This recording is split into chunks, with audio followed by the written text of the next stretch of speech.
যার চরিত্রের সাথে আমার নবীর চরিত্রের মিল নাই, ওই নেতা মানি না। ঠিক আছে? এই জন্য 5 আগস্টের পরে আমি স্লোগান দিয়েছিলাম, সব নেতার কবর দে, নবীর উম্মত খবর দে। বুঝেন নাই? সব নেতা কবর দে, নবীর উম্মত খবর দে। কারণ 5 আগস্টের পরে নেতা পাইনি তো, আগেও নেতা পাইনি।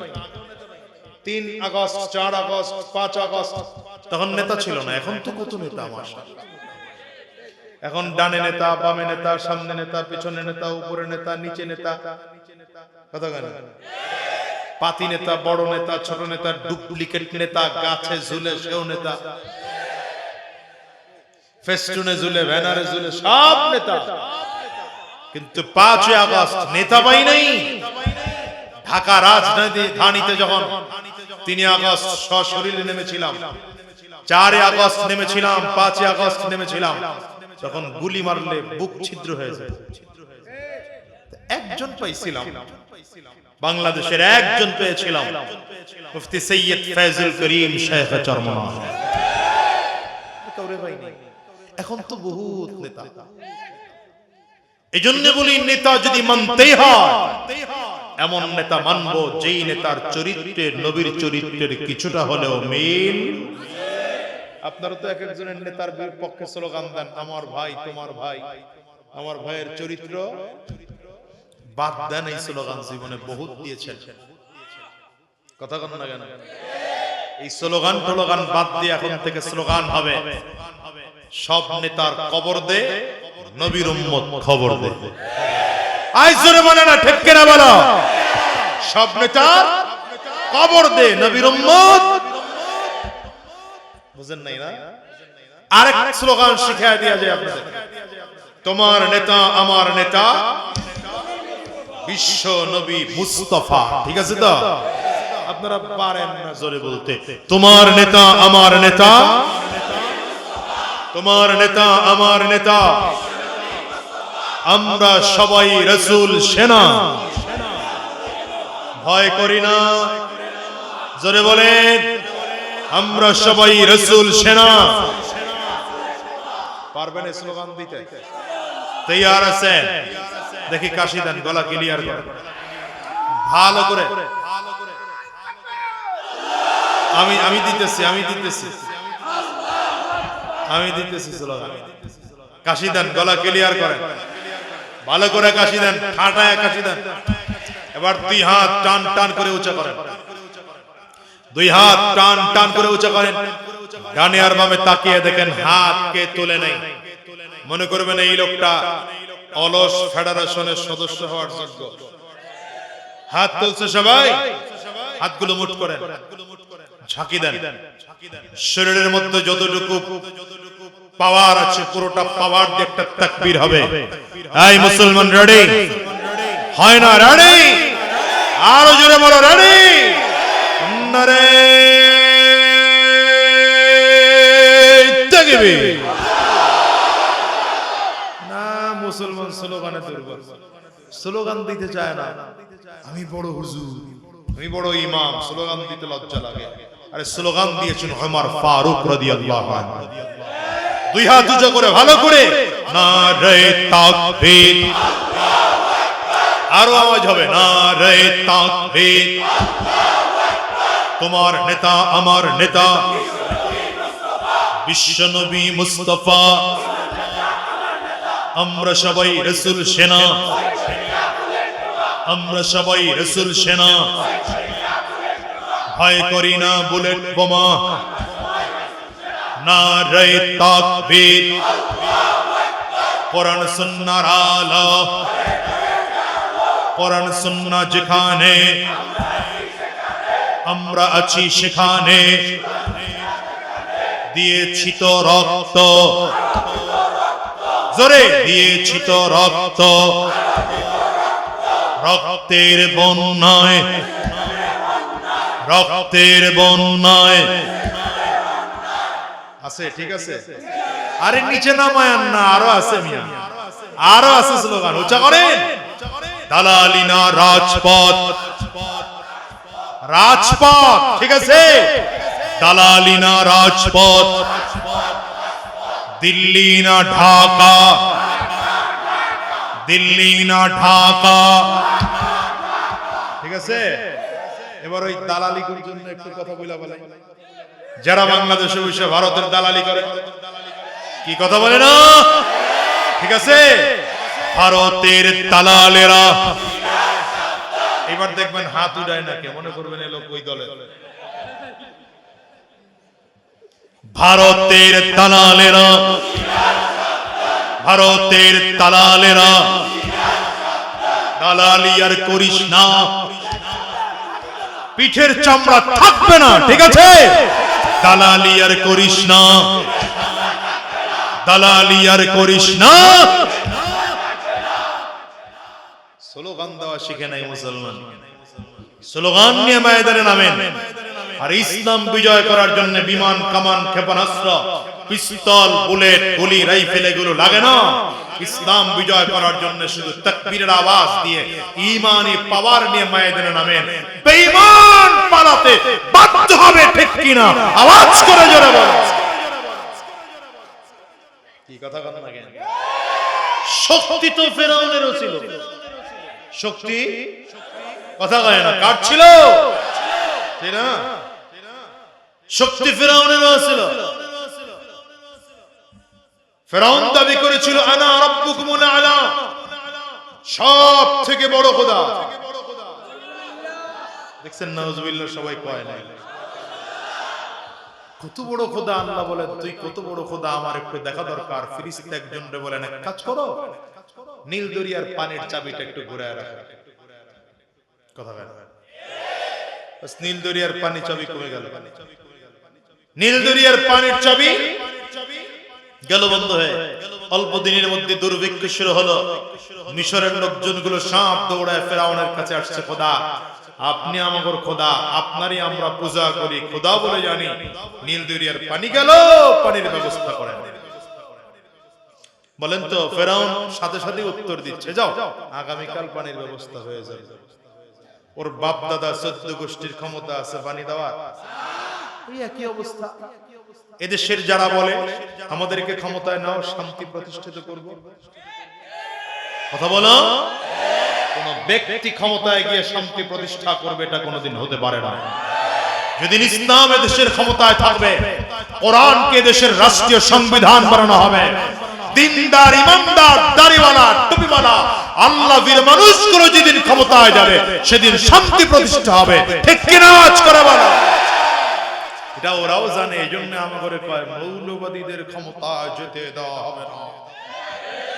কথা বলেন না?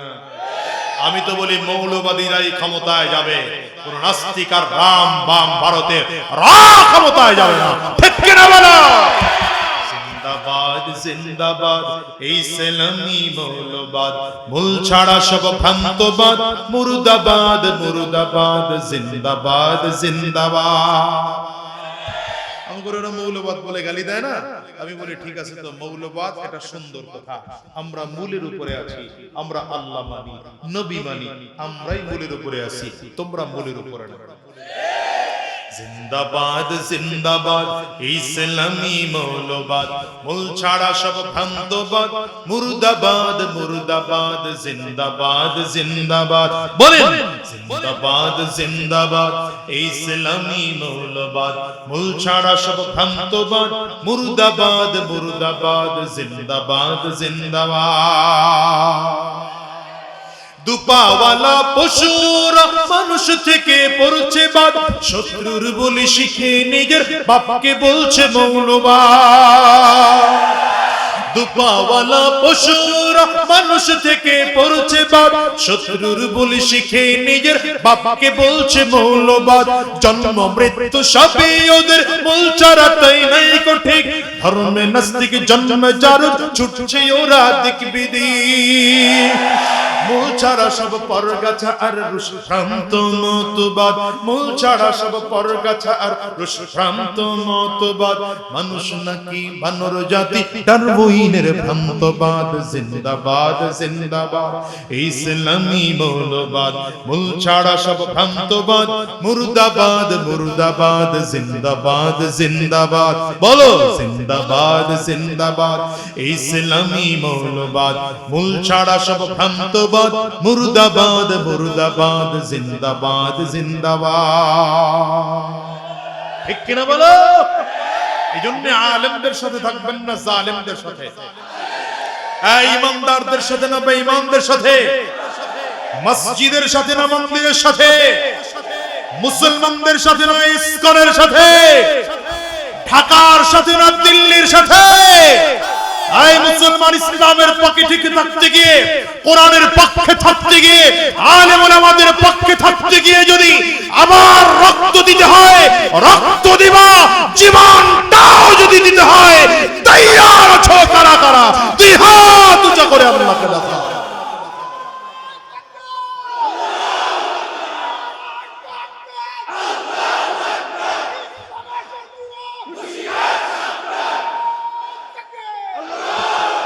আল্লাহ কবুল করুন চিৎকার করে জোরে আওয়াজ করে বলেন আমিন আমিন আর পাওয়ার হয় না আরো জোরে বলেন আমিন রাগ করতেছেন অসুবিধা হচ্ছে বন্ধ করে দেব শেষ করলে ভালো হয় ফিরআউন দাবি করলো আনা রাব্বুকুমুল আলা সবথেকে বড় খোদা তো আল্লাহ পানি শুকায় দিয়েছেন দুর্ভিক্ষ শুরু হলো লোকজন আসছে পানি দেন বলে আগামী কাল একদিন চলে গেছে লোকজন আবার আসছে বলে আগামী কাল আবার পরের দিন আসছে বলে আগামী কাল প্রতিদিন আসলে কথা ওই একটাই একজন দাঁড়ায় বলে শুনেন আগামী কাল বলে বলে বলে বলে 3 দিন ঘুরাইছেন আগামী কাল পানির ব্যবস্থা না হয় খোদাগিরির 12টা বাজে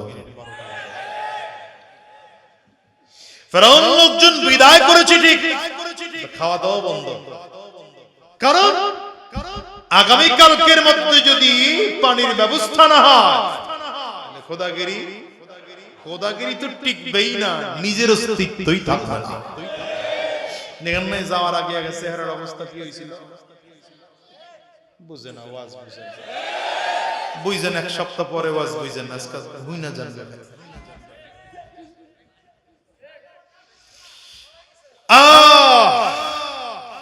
ফেরাউন রাতের অন্ধকারে গিয়েছে পাহাড়ের চূড়ায় আর্মি নাই র‍্যাব নাই পুলিশ নাই বিডিআর নাই বিমান বাহিনী কামান বাহিনী জঙ্গি বাহিনী কেউ নাই একা একা রওনা করেছে পাহাড়ের চূড়ায় গিয়ে কিতাবে লেখে নিজের পা নিজের উপরের দিকে বান দিয়া নিচে মাথা দিয়া নিজেকে শাস্তি দিয়ে আল্লাহর কাছে কান্নাকাটি শুরু করছে ওই রাতের তাহাজ্জুদের বুঝেন না রে ওয়াজ বুঝেন কি যে বুঝেন না এটাই বুঝেন না রবের কাছে দোয়া করতে আরম্ভ করছে আল্লাহ পাকের তো ওয়াদা আছে উদউনি আস্তাজিব লাকুম ওয়া ইযা সালাকা ইবাদি আন্নি ফাইন্নী করিব রব্বে করিমের ওয়াদা আছে আমার কোন বান্দা মুসিবতের মধ্যে পড়ে গেল বিপদের মধ্যে পড়ে গেল আমি আল্লাহ পাকের কাছে চাই তো আমি আল্লাহ বান্দার কাছে দাঁড়িয়ে যাই আল্লাহ বলেন উদউনি আস্তাজিব লাকুম মুসিবতের মধ্যে পড়ে গেছো গোলাম আমি আল্লাহর কাছে বলো আমি আল্লাহকে ডাকো আমি আল্লাহ মুসিবতে তোমার ডাকের সাড়া দেওয়ার জন্য তৈয়ার ফিরআউন আল্লাহ পাকের কাছে বলতে আরম্ভ করেছে আল্লাহ মুসিবতের মধ্যে পড়ে আছি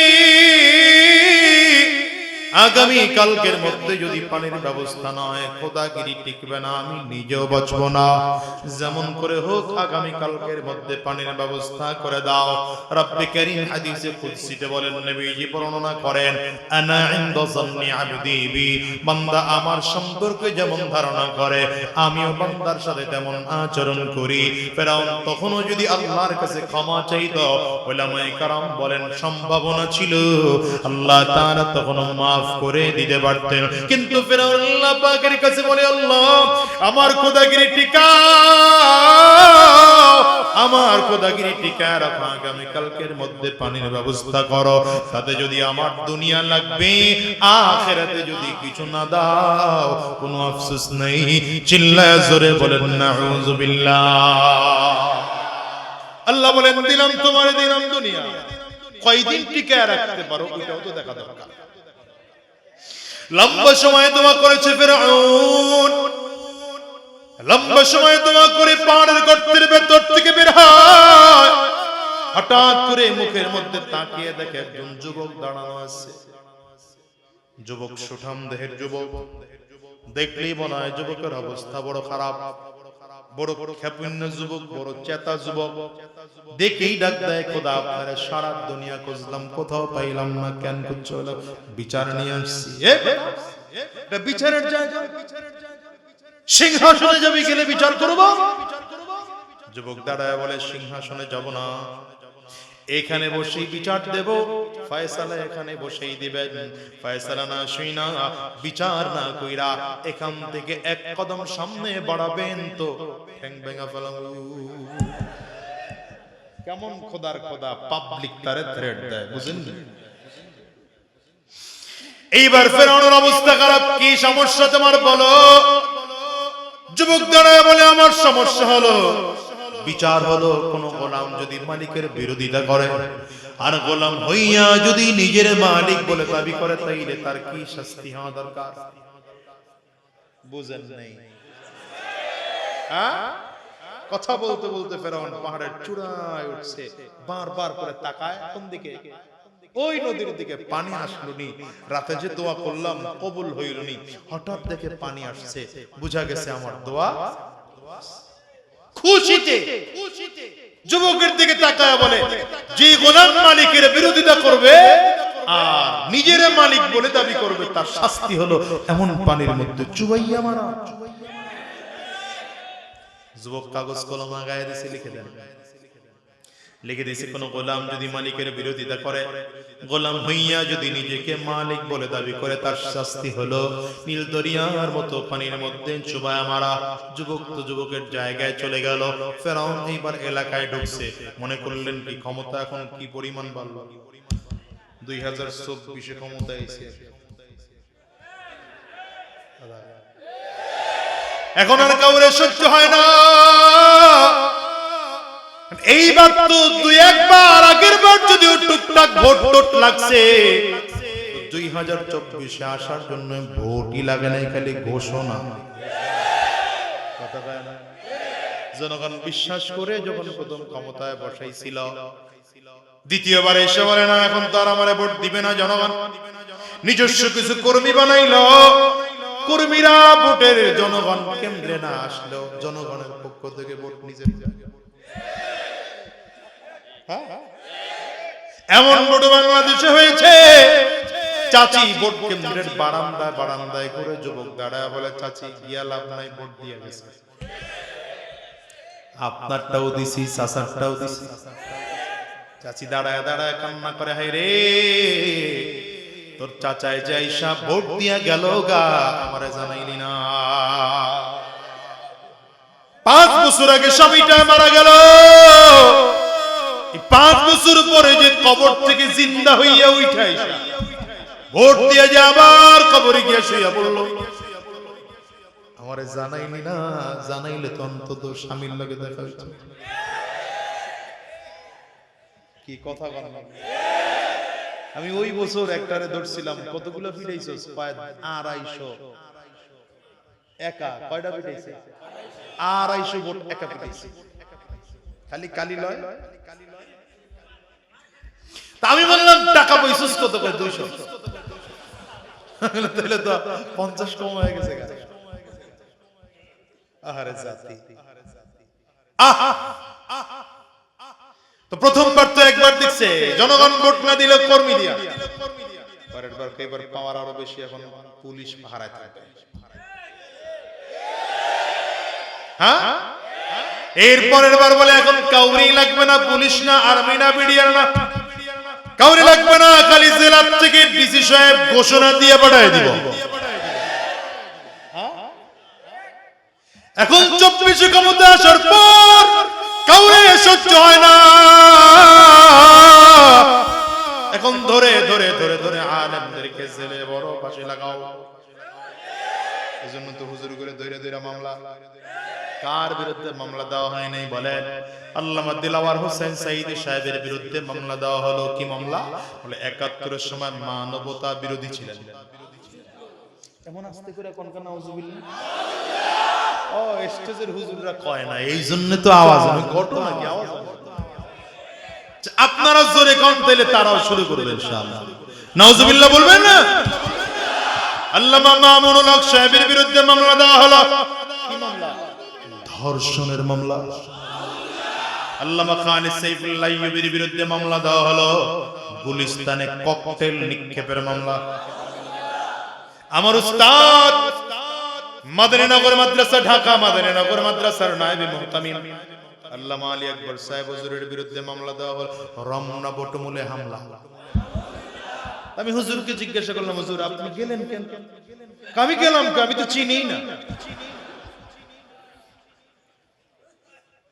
হ্যাঁ রে, কত মানুষের বিরুদ্ধে মামলা দেওয়া হলো। শেখ চরমনের বিরুদ্ধে মামলা দেওয়া হলো ১০,০০০ টাকা পকেট মেরেছে। কত টাকার ঠেক বুঝে? আমার বিরুদ্ধে মামলা দেওয়া হলো। কি মামলা? আমি নাকি কার গাছ কাইটা আমার বাড়ি লয়ে আইছি। এই মামলা গাওয়ালো কইছে বাইরেছে। কোন প্রতিদিন ২টা ৪টা ৫টা করে প্রোগ্রাম থাকলে এই গাছ কাটার টাইম কই তার কাছে কম। আমি বলি আমাদেরকে মামলা দিয়েছো, হামলা করেছো, চক্রান্ত করেছো, ষড়যন্ত্র করেছো। আজকে তাকিয়ে তাকিয়ে দেখো উলামায়ে কেরাম হাজারো লক্ষ জনতার সামনে দাঁড়িয়ে কথা বলে, তাদের কথাগুলো মানুষগুলো গ্রহণ করে শুনতেছে। আমরা বুক টান করে কথা বলি, গলা উঁচু করে কথা বলি, মাথা উঁচু করে কথা বলি, কিন্তু তোমরা যারা মামলা করেছো, হামলা করেছো, চক্রান্ত করেছো, ষড়যন্ত্র করেছো, কলা পাতার বিছানায় ঘুমাইও বাঁচতে পারো না।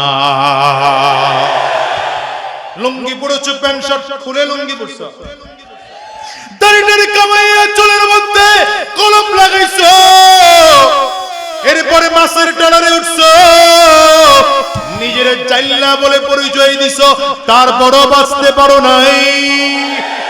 আমি বলি এটা তো দুনিয়ার ধরা। আল্লাহর দরে কিয়ামতের ময়দানে নাই নাই নাই নাই, আইসরে বলো নাই। আল্লাহর সামনে সেদিন দাঁড় করাবো, জালেম দাঁড়াবে, মাজলুম দাঁড়াবে, প্রত্যেকটা জুলুমের একটা একটা করে হিসাব না হবে, একটা একটা করে হিসাব না হবে। দুই হাত উঁচা করে চিল্লা বলো ঠিক কিনা? ছাড় দেওয়া হবে মনে করছো? তো মাত্র না পালাইছো, শুরু। আস্তে কয়, জোরে বলো। আস্তে কয় কে খালি খেয়াল করবে।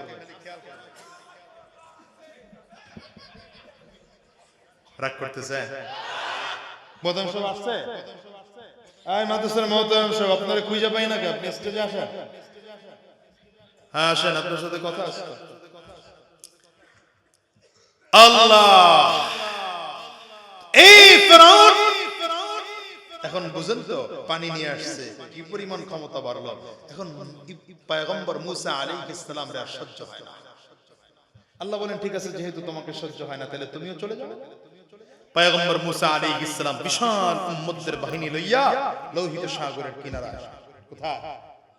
লোহিত সাগরের কিনারায়, লোহিত সাগরের কিনারায় চলে গেলে এদিকে তাকায় দেখেন ফিরআউনের লোক ডান দিক থেকে, বাম দিক থেকে, পেছন দিক থেকে। পয়গম্বর মুসা আলাইহিস সালামের উম্মতরা বলেন বাঁচার তো কোনো উপায় নাই। মুসা আলাইহিস সালাম বলে টেনশনই করো না, ইন্না মাইয়া রাব্বি সায়াহদিন।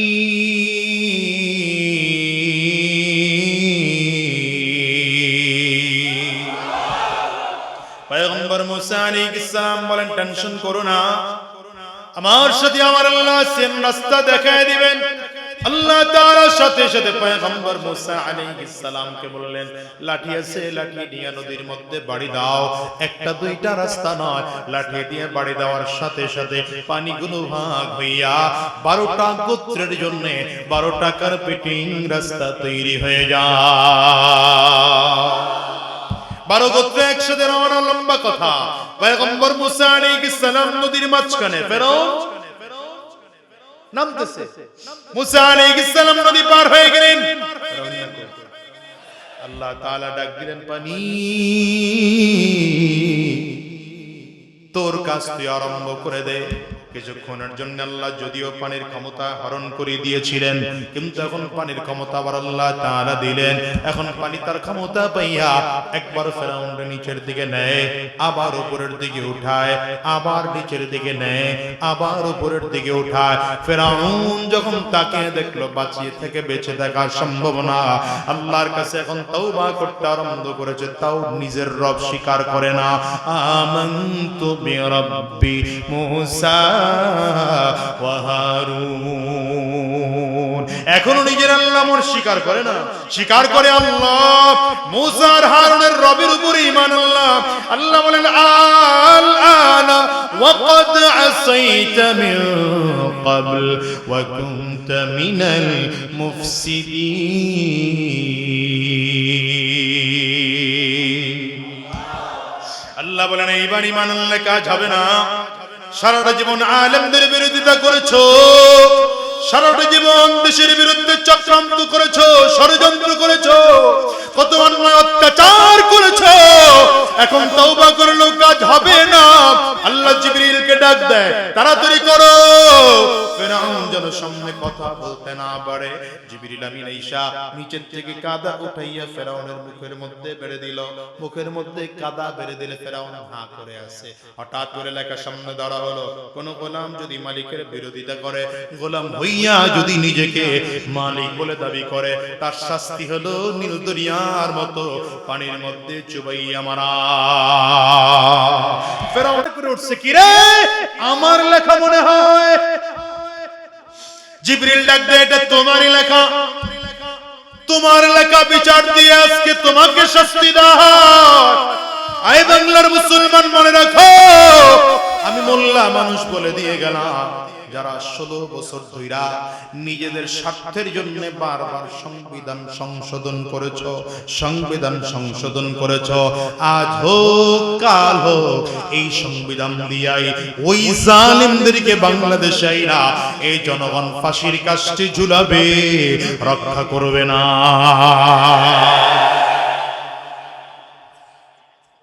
রাগ করতেছেন কে? কে হাত তুলেন?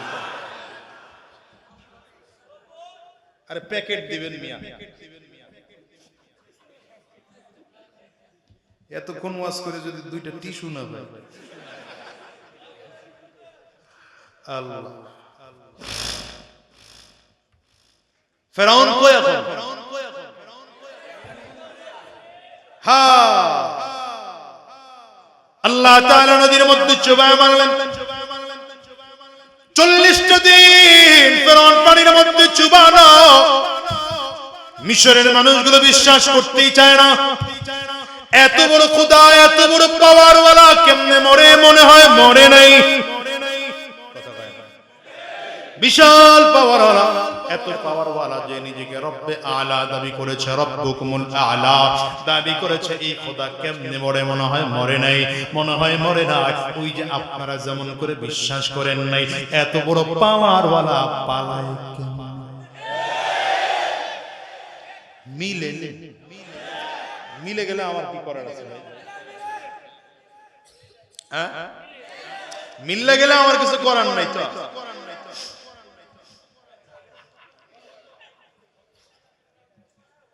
40টা দিন পার হয়ে গেল। আল্লাহ তাআলা ডাক দিলেন, পানি তাড়াতাড়ি কর, তোর ভিতর থেকে লাশটারে চোরের মধ্যে বের কর, কারণ তোর ভিতরে ফিরআউনের লাশ আছে। মানুষ বিশ্বাস করে না, লাশ আস্তে আস্তে করে ঢেউয়ের তালে তালে লাশটাকে সামনের দিকে নিয়ে আসছে পানি, চরের মধ্যে লাশ এইবার পড়ে আছে। মিশরের মানুষগুলো তাকিয়ে তাকিয়ে দেখে এত বড় ক্ষমতাওয়ালা চিত হয়ে পড়ে আছে, তাকিয়ে দেখে নড়েও না, কথাও বলে না, কোনো প্রশ্ন করলে প্রশ্নের জবাবও দেয় না। নিজের চোখে যখন দেখলো চরের মধ্যে লাশ পড়ে আছে, মিশরের মানুষ এইবার বিশ্বাস করে মনে হয় মরেছে, মনে হয় মরেছে। ওই যে আপনারাও যেমন করে বিশ্বাস করেছে, দুপুর 5টা বিকাল 5টা যখন বাজে হঠাৎ করে ভিডিও দেখলেন।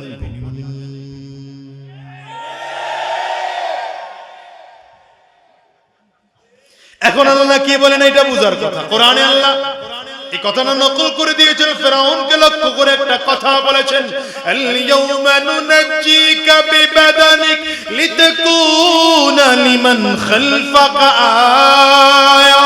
আই ফেরাউন, আমি আল্লাহ তাআলা তোর লাশটাকে চিরদিনের জন্য অক্ষত করে রাখবো, কোনদিন তোর লাশ নষ্ট হবে না, তোর লাশ ক্ষতি হবে না।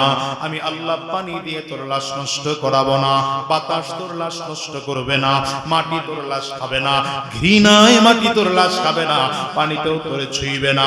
তোর লাশটাকে আমি আল্লাহ কিয়ামত পর্যন্ত মমিন করে রাখবো। কেন রাখবো জানো? দুনিয়ায় যত হারাম করেছে, দুনিয়াতে যত শৈরাচার আছে, দুনিয়ার যত জালিম আছে, তুই ফেরাউনকে দেখে দেখে যেন শিক্ষা গ্রহণ করতে পারে। আর যদি এর পরেও কেউ শিক্ষা গ্রহণ না করে, তাইলে এমন হয় দুপুরের খানা পাকানো থাকে, না খাইয়া পালাতে হয়।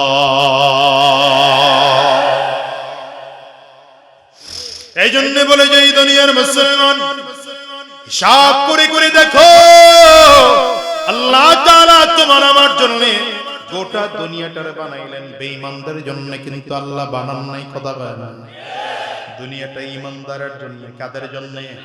কিন্তু ঈমানদারের বাচ্চাদের ঈমান নষ্ট হয়ে গেছে, ঈমান দুর্বল হয়ে গিয়েছে। বেঈমানদের পা চাটা আরম্ভ করছে। একদল চামচা আছে, একদল পা চাটা আছে। এতদিন ওই লাল মিয়ার পা চাটা, এখন কালা মিয়ার পা চাটা। পা চাটা ঠিকই আছে, কথা কয় না কেন? এইগুলোরে এলাকা থেকে বের করো, খুঁজে খুঁজে জাতীয়ভাবে বয়কট করে ফেলো। ঠিক কিনা? আওয়াজ করে জোরে কও। সাবধান, নবীর আদর্শের নেতা মানো, নবীর আদর্শের নেতা মানো। খোদার কসম করে বলে যায় এই দুনিয়ায় অভাব হবে না। রব্বে কারীম বলেন, ওয়ালাউ আন্না আহলাল কুরা আমানু ওয়াত্তাকাউ লাফাতাহনা আলাইহিম বারাকাতিন মিনাস সামাই ওয়াল আরদ। আল্লাহ বলেন, আমার কোন এলাকার, কোন গ্রামের, কোন এলাকার মানুষ যদি দুই গুণে গুণান্বিত হয়, এক নম্বর যদি ঈমান আনে, দ্বিতীয় নম্বর যদি তাকওয়া গ্রহণ করে, আমি আল্লাহ তাআলা আসমান জমিনের সব বরকতের দরজাগুলো খুলে দেব। এই দুনিয়া বরকত চাও তো এখন সময় আছে, আলেমদের সাথিত্ব গ্রহণ করো, আলেমদের সঙ্গে হও, আলেমদের সাথী হও। যদি প্রয়োজন হয় আলেমদের সাথে আবার রাজপথে নামো। বেঈমানদেরকে নতুন করে আবার সুযোগ দিও না। কপাল এমন পোড়া পড়বে, এই কপাল জীবনে কোনোদিন জোড়া লাগবে না। নবীর সাহাবায়ে কেরামদের দিকে তাকাও। সাহাবায়ে কেরাম নবীজির আদর্শ পেয়ে এক কদম সামনে আর বাড়ায় নাই, প্রতিটা কদম নবীজির কদমে কদমে কদমে ফেলেছে। রব্বে কারীম এইজন্যই বলেন, লাকাদ কানা লাকুম ফি রাসূলিল্লাহি উসওয়াতুন হাসানা। তোমাদের জন্য রয়েছে নবীজির মধ্যে গ্রহণ করার মতো উত্তম আদর্শ। আমি আমার আলোচনায় বলি, এই বাংলাদেশে 53 বছর পরে এসে কেন বৈষম্য বিরোধী আন্দোলন করা লাগবে বলো? স্কুল কলেজ ইউনিভার্সিটির ছাত্র ভাইরা লেখাপড়া বন্ধ করে দিয়ে কেন তাদের বৈষম্য বিরোধী আন্দোলন করা লাগলো? এর মূল কারণ, যারা রাষ্ট্রীয় ক্ষমতায় ছিল তারা কেউ দিনদার ছিল না, ঈমানদার ছিল না, নবীর আদর্শ অনুযায়ী জীবন বাস্তবায়ন করে নাই, দেশ চালায় নাই। এইজন্য আগামীতে যদি সুযোগ পাও, রাষ্ট্র চালানোর ক্ষমতা আলেমদের হাতে দিও, কোরআনওয়ালাদের হাতে দিও। খোদার কসম করে বুকে হাত দিয়ে বলে গেল, জীবনে আর বৈষম্য, অত্যাচার, জুলুম থাকবে না। যদি প্রয়োজন হয় নবীর সাহাবায়ে কেরামদের মতো রক্ত দেওয়ার জন্য তৈয়ার হও, যদি প্রয়োজন হয় নবীর সাহাবায়ে কেরামদের মতো জীবন দিতে তৈয়ার হও। ওই যে সাহাবায়ে কেরামদেরকে নবী ডাক দিয়েছেন, চলো যুদ্ধের ময়দানে যাওয়া লাগবে। যুদ্ধের ময়দানে নবীজি বীর বিক্রমে উহুদের ময়দানে যুদ্ধ করতেছে। হঠাৎ করে কাফির মুশরিকরা সুযোগ পেয়ে ঘোষণা করে দিল, কদ কুতিলা মুহাম্মদ, নবীজি জমিন থেকে বিদায় হয়ে গেছে। কেমনে সুযোগ পাইল? বেঈমানগুলো রাহমাতুল লিল আলামিনকে লক্ষ্য করে বারবার করে তীর মারতেছে। তীরের এত জোরে আঘাত, তীরের আঘাতের কারণে মাথার লোহার টুপিটা নবীজির ভেঙে যায়, লোহার টুকরা মাথার কোলের মধ্যে ঢুকে যায়। বেঈমানগুলো তাকায় তাকায় দেখে নবীজির শরীর থেকে টপ টপ করে রক্তগুলো ঝরে ঝরে পড়তেছে। আমার নবী চেহারার মধ্যে হাত দিলেন, আর হাতটা সামনে এনে তাকিয়ে দেখলেন পুরো হাত রক্তে ভিজে গেল। নবীজি তাকিয়ে বলেন, কাইফা ইউফলিহু কওমুন দাম্মা ওয়াজহা নবিয়্যিল্লাহ, আরে ওই জাতি কেমন করে সফল কাম হবে যেই জাতি নবীজির চেহারা থেকে রক্ত ঝরায়। আমার আল্লাহ তাআলা ডাকবে, হাবিব আপনার কি বড় কষ্ট হয়? আল্লাহর দিকে লক্ষ্য করে নবী আমার দিকে বলেন, আল্লাহ আপনার দ্বীনের জন্য রক্ত ঝরাইতে আমার মতো কষ্ট লাগে না, বড় ভালো লাগে, বড় ভালো লাগে। কিন্তু আফসোস করে কাফিররা কেমন করে নবীজির চেহারা থেকে রক্ত ঝরাইলো। আমার আল্লাহ দিকে বলেন, হাবিব আপনার চেহারা থেকে রক্ত কেন ঝরাইলাম জানেন নাকি? রক্ত কেন ঝরাইলাম? আপনার চেহারা থেকে রক্ত এই জন্য ঝরিয়েছি, আমি উহুদের ময়দানটা কিয়ামত পর্যন্ত মুসলমানদের জন্য রেজিস্ট্রি করে দিতে চাই। এজন্য আপনি নবীর চেহারা থেকে আমি আল্লাহ রক্ত ঝরাইলাম। রাহমাতুল লিল আলামিনের রক্ত পড়ে পড়ে বেহুশ হয়ে জমিনের মধ্যে পড়ে গেলেন। ওদিকে পাথরের আঘাত লেগে দাঁত দুটো ভেঙে নবীজির জমিনের মধ্যে পড়ে যায়। মুখের থেকে রক্ত বের হয়, আবার মাথার থেকে রক্ত বের হয়। কাফির বেঈমানগুলো ঘোষণা করে দেয়, কদ কুতিলা মুহাম্মদ, মুহাম্মদ জমিন থেকে বিদায়। সাহাবায়ে কেরাম তো পাগল। আবু বকর সিদ্দিক দৌড়ায়, ওমর ফারুক দৌড়ায়, উসমান বিন আফফান দৌড়ায়, হযরত আলী রাদিয়াল্লাহু আনহু বলে, শুহাদায়ে উহুদের লাশগুলো যেখানে একত্রিত করা হয়, একবার আমি সেখানে গিয়ে আমার নবীর খুশি দেখি, আমার নবী সেখানে নাই। নবী আমার কই? রাহমাতুল লিল আলামিন যদি জমিনে না বাঁচান আমারও দুনিয়া বেঁচে থেকে লাভ নাই। আরে মদিনার গলির মধ্যে এলান হয় না মুহাম্মদ জমিন থেকে বিদায় হয়ে গেল। হযরত হানজালা রাদিয়াল্লাহু আনহু সেদিন বিবির সাথে আরামে দিন কাটায়, কারণ গতকাল মাত্র নবীজি তাকে বিয়ে পড়িয়ে দিয়েছেন, এইজন্য যুদ্ধের ময়দানে নিয়ে আসেন নাই। হযরত হানজালার কানে যখন আওয়াজ চলে গেল রাহমাতুল লিল আলামিন জমিন থেকে বিদায়, হানজালা এক লাফ দিয়ে দাঁড়িয়েছে, বিবিকে ডেকে বলে, প্রাণের বিবি আমার, কাপড়টা তাড়াতাড়ি করে দাও। কাপড় দিলেন, কাপড়টা শরীরের মধ্যে জড়াইয়া এক হাতের মধ্যে তরবারি লইয়া আর এক হাতে ধান লইয়া সামনের দিকে আগায়। বিবি ডেকে বলেন, কই যাও? বলে, আমারে বাধা দিও না, শুনেছি উহুদের ময়দানে নবী নাই, নবী যদি জমিনে না থাকে আমিও জমিন থেকে বিদায় হয়ে যাব। পরে দুনিয়ার মুসলমানেরা, সাহাবায়ে কেরাম তো আমার নবীকে এত মহব্বত করতেন, এত ভালোবাসতেন, নিজের জীবনের চেয়ে পর্যন্ত সাহাবায়ে কেরাম নবীকে বেশি ভালোবাসতেন। আর রাহমাতুল লিল আলামিন যেদিন জমিন থেকে বিদায় হয়ে গেলেন, হিসাব করে দেখে ফজরের নামাজের ইমামতি করার জন্য আবু বকর সিদ্দিক দাঁড়িয়েছেন। হযরত আবু বকর সিদ্দিক রাদিয়াল্লাহু আনহু নামাজ শেষ করলেন। নামাজ শেষ করে তাকিয়ে দেখেন পেছনে হযরত বিলাল হাবশী রাদিয়াল্লাহু আনহু সফরের সামানা রেডি করে তারপরে নিয়ে হাজির হয়েছে। সফরের সামানা রেডি করে হাজির হয়ে গেলেন হযরত বিলাল। আবু বকর সিদ্দিক ডেকে বলেন, রে বিলাল কই যাও? হযরত বিলাল ডেকে বলেন, আবু বকর আর মদিনায় থাকবো না, মদিনা থেকে আমার বিদায় দিয়ে দেয়। আবু বকর সিদ্দিক বলেন, রে বিলাল, কেন মদিনা ছেড়ে যাইবা, কি অভাব তোমার? হযরত ওমর ফারুক বলেন, বিলাল, কেন যাইবা?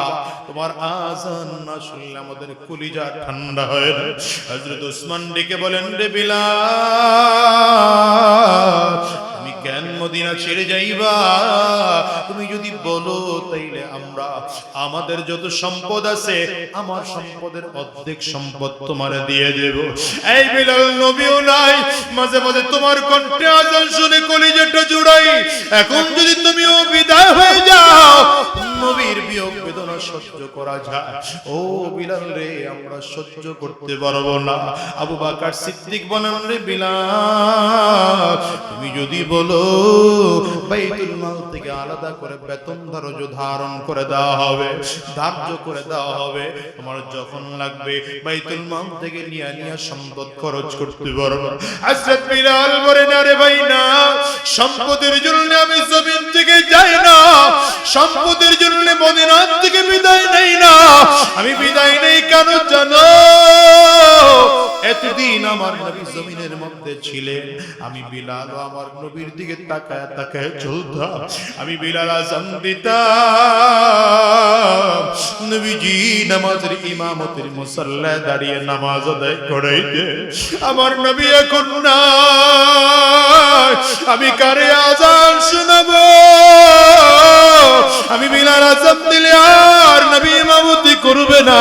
আমি বিলাল এতদিন আমার নবীর সামনে সামনে চলতাম, রাস্তা থেকে কাঁটা সরায় দিতাম, পাহাড় থেকে পাথরগুলো সরিয়ে আবার নবীর জন্য রাস্তা তৈয়ার করে দিতাম। আজকে আবার নবীও নাই, কার জন্য মদিনার গলিতে গলিতে চলবো? আমি আর সহ্য করতে পারি না।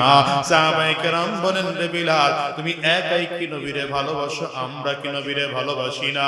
হযরত বিলাল বলেন, তোমরাও ভালোবাসো, আমিও নবীরে ভালোবাসি, তবে তোমরা হয়তো নবীর কবর দেখলে সহ্য করতে পারো।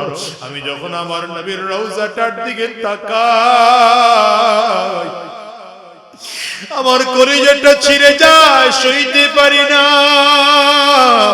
আমারে অনুমতি দাও, আমি মদিনায় থাকবো না, চলে যাব মদিনা ছেড়ে।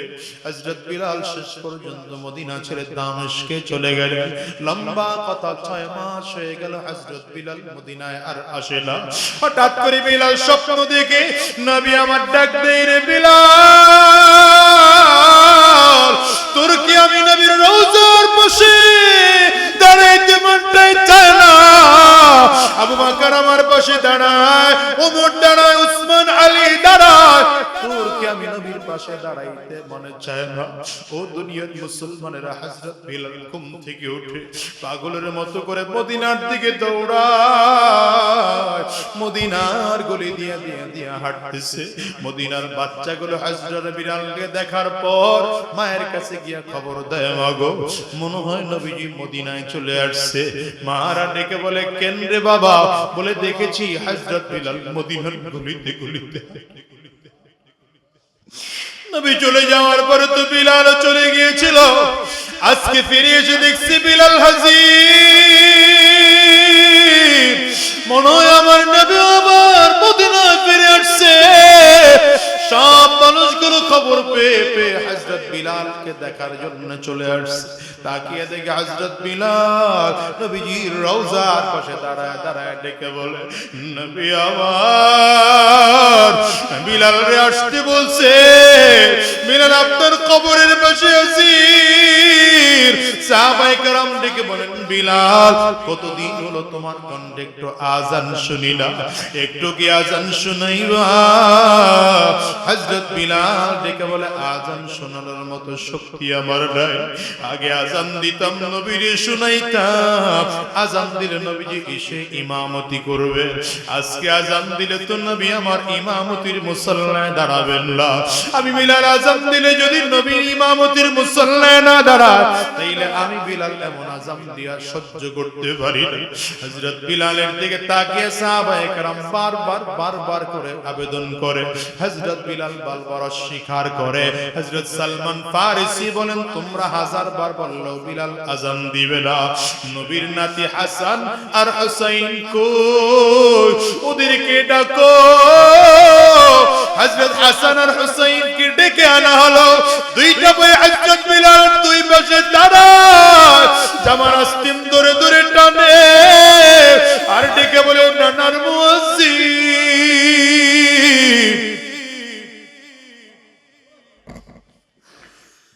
কতদিন হয়ে গেল তোমার কণ্ঠে আযান শুনি না, একটু আযান দিয়ে কি শুনাইবা? হযরত বিলাল তাকায় আর বলে ভাই আমার আযান দিতে বইল না, আগে আযান দিলে তো আমার নবী ইমামতি করত, এখন আমি আযান দিলে আমার নবীজি ইমামতি করবে না। এই চিন্তা করে আমি বিলাল বেহুশ হয়ে গেলাম। ওরে দুনিয়ার মুসলমান বলে যাই রে শোনো, আজ হোক কাল হোক তোমাকে আমাকে জমিন থেকে বিদায় না হলো। কলিজায় কি নবীর মুহাব্বত কলিজায় ঢুকাইছো, নবীর আদর্শের মুহাব্বত কি কলিজার মধ্যে ঢুকাইছো? এ বাজান দুনিয়ায় কয়দিন বাঁচবা বলো? আজ এই দুনিয়া আছে, আগামী কালকে বাঁচবো এমন কোনো গ্যারান্টি নাই, বরঞ্চ দুনিয়া আসার সিরিয়াল আছে, বাজার যাওয়ার কিন্তু কোনো সিরিয়াল নাই। আমি তো প্রায় বলি এই দুনিয়া আগে দাদা আসে, তারপরে বাবা, তারপরে সন্তান। যাওয়ার সময় এমন হয় দাদা দুনিয়া থাকে, নাতি জমিন থেকে বিদায় হয়, বাবা দুনিয়া থাকে, সন্তান জমিন থেকে বিদায় হয়। এ বাজার তোমার আমার ক্ষেত্রে এমন হতে পারে কি পারে না, একটু আওয়াজ করে বলো। এই বন্ধনটার দিকেও তাকে দেখো, কত মানুষ যেন আছে মানা, কত মানুষ যেন আছে বাবা না। এ বাজার রে, আমি আজাদিও তো একজন মাহারা সন্তান। আজকে 18টা বছর হয়ে গেল মাকে হারাইলাম। নিজের টাকার একটা আপেল কিনে দেওয়ার ক্ষমতা আজকে আমার মায়ের নাই। আমি নিজের হাতে একটা শাড়ি কিনে আমার মাকে দেব, মা এটা পড়ো। বাজান রে, এই মজলিসের মধ্যে আমার মতো কে কে মা হারা আছেন একটু হাতটা উঁচা করে দেয়। কার কার ঘরে বাবা নাই আপনার হাত উঁচা করে একটু দেখান। হাতগুলো তুলে রাখেন, হাতগুলো নামাইবেন না। আমার যুবকগুলো তাকায় তাকায় দেখো, যুবক রে তাকায় দেখ, এই মানুষগুলো হাত তুলেছে। এদের কারো ঘরে মা নাই, কারো ঘরে বাবা নাই। এরা বাসায় গিয়ে দরজার মধ্যে টোকা দিলাম, মা এদের দরজা খুলবে না রে।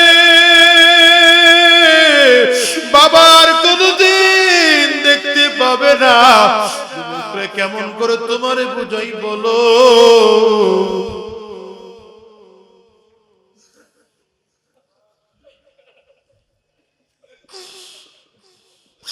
কত মানুষ যেন মা নাই, বাবা নাই। আর এমন একটা দিন আসবে যেদিন তোমাকে আমাকে জমিন থেকে বিদায় হওয়া লাগবে। সাবধান করে অনুরোধ করে যাই রে বাজান, এই মাহফিল থেকে ওয়াদা করে বিদায় হও। আরাম রাস্তায় আর কদম বাড়াবো না, শয়তানি রাস্তায় আর কদম বাড়াবো না। সব মানুষ জমিন ছেড়ে চলে গেল, তোমাকে আমাকেও জমিন ছেড়ে বিদায় হওয়া লাগবে। ওই কবর কিন্তু বড় ভয়ঙ্কর। কবর বারবার করে ডাক দেয়, আনা বাইতুল যুলমা, আনা বাইতুল ওয়াহদা, আনা বাইতুত তুরাব। আমি বড় একাকীর ঘর, আমি বড় অন্ধকার ঘর। কবর বলে আমার কাছে সাথী নাই, বাতি নাই, কোনো কিছুই নাই। আমি শুধু চিনি আমল। যদি ভালো আমল করে আসতে পারো, আমি কবর ভালো আচরণ করব। আর যদি ভালো আমল করে আসতে না পারো, কপাল পোড়ার দল। আমার ডানেও মাটি, বামেও মাটি, সামনেও মাটি, পেছনেও মাটি। আমি কবর দুই দিকের মাটিগুলো একত্রিত হইয়া এত জোরে চাপ মারবো, এক পাজরের হাড় কিন্তু আরেক পাজরে নিয়ে পৌঁছাইয়া দেব।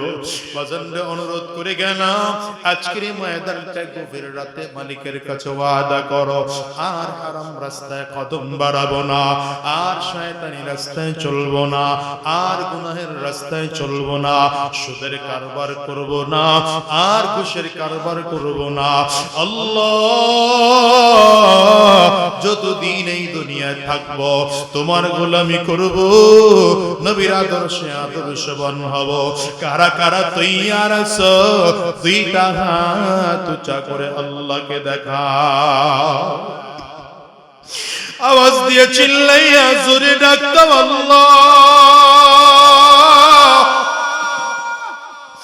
চোখে যদি পানি না আসে কান্নার বাঁধ ধরে ডাকো, আর চিৎকার করে আমার মালিককে ডাকতাম আল্লাহ। জোরে ডাকো, জোরে ডাকো, জোরে ডাকো, চোখের পানি ফালা মালিকের ডাকো।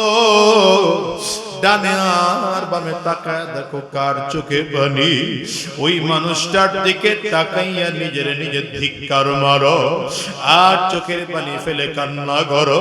আমার মালিকের ডাকো ডাকো আল্লাহ, জোরে ডাকো আল্লাহ। গো দয়ার মালিক,